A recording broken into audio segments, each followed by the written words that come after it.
Kita ke informasi selanjutnya, Komisi Pemberantasan Korupsi tengah menelusuri jejak 3 unit mobil mewah yang dipindahkan dari rumah dinas mantan Wamenakar Immanuel Ebenezer atau Noel usai terjaring operasi tangkap tangan. Ketiga mobil yang dipindahkan dari kediaman Noel tersebut diduga berkaitan dengan kasus dugaan pemerasan pengurusan sertifikat K3 di Kemnaker yang tengah ditangani KPK.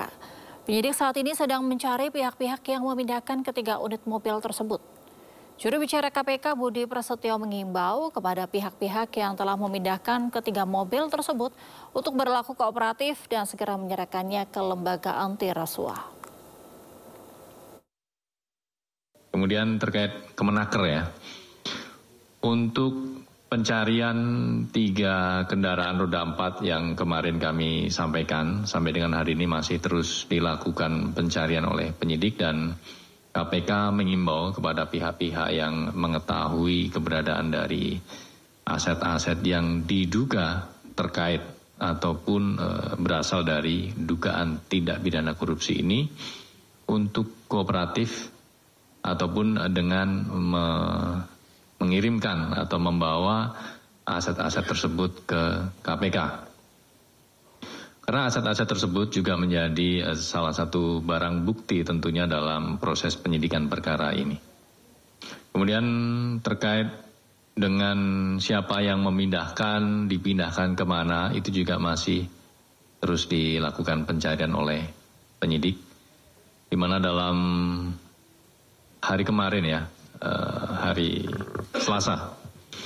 Hari Selasa, penyidik selain melakukan penggeledahan di rumah saudara IEG ya, yang berlokasi di daerah Pancoran, penyidik juga melakukan penggeledahan di kantor Kementerian Ketenagakerjaan di lingkungan Ditjen Bina K3. Sebelumnya KPK menyita mobil mewah berwarna hitam dari penggeledahan rumah dinas ex-Wamenakar RI Immanuel Ebenezer yang diduga terkait dengan kasus korupsi sertifikasi K3 di Kementerian Ketenagakerjaan. Tak hanya itu, penyidik juga menyita barang elektronik berupa 4 ponsel yang ditemukan di plafon rumah Noel. Rencananya, penyidik akan membuka isi ke-4 ponsel itu dan melakukan pemeriksaan terhadap Noel untuk konfirmasi.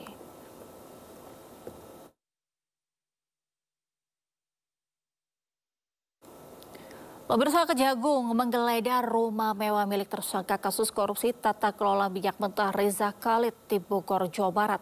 Tanah dan bangunan serta fasilitasnya pun disita oleh Kejagung.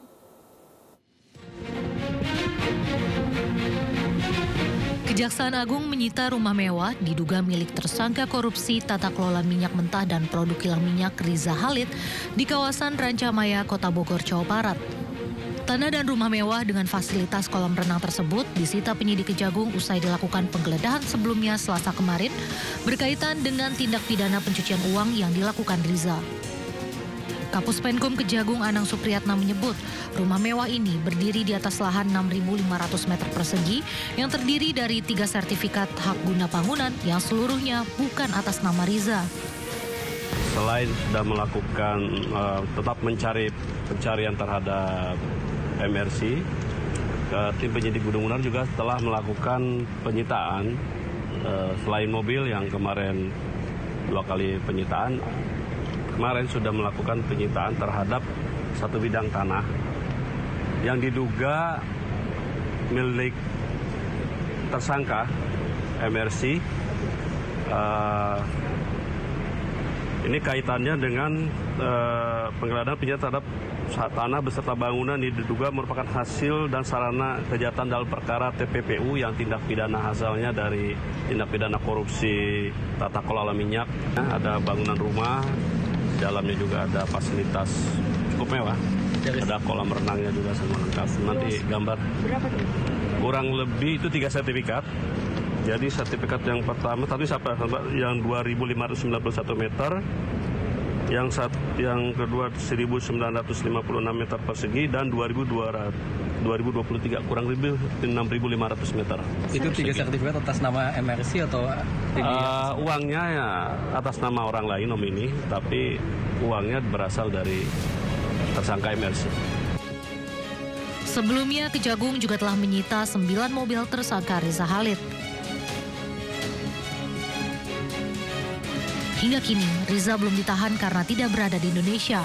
Ia disebut-sebut berada di Singapura dan saat ini masih dalam pencarian. Direktorat Tindak Pidana Cyber Barreskrim Mabes Polri mengungkap kasus judi online dengan barang bukti sitaan uang tunai senilai 154,3 miliar rupiah.